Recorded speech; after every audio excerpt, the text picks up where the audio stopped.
luck isn't real, and the faster you'll be able to realize this, the faster you'll be able to achieve your long-term goals, and the faster you'll be able to stop coping.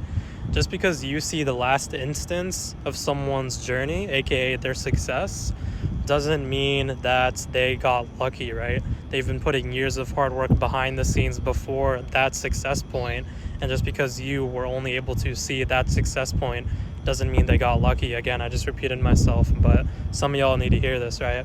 For example, a social media influencer who started posting years ago, maybe just in 2025, they started to see results, right? Started getting millions of views, millions of followers.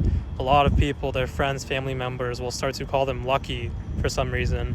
Another example, someone who started a business years ago, right? They finally started to become profitable. They finally started to make millions of dollars.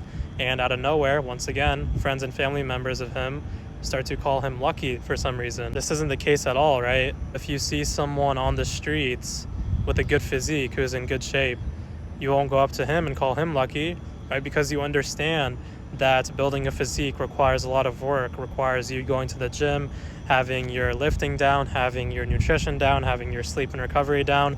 You know that takes years of work, which is obviously why you haven't done it, because you can't commit to anything that long term.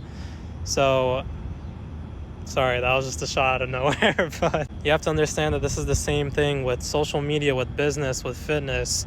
Everything takes work, and I do agree that sometimes there are these one-hit wonders, not with fitness, but maybe with social media, for example, right? Someone will make their first video and blow up immediately.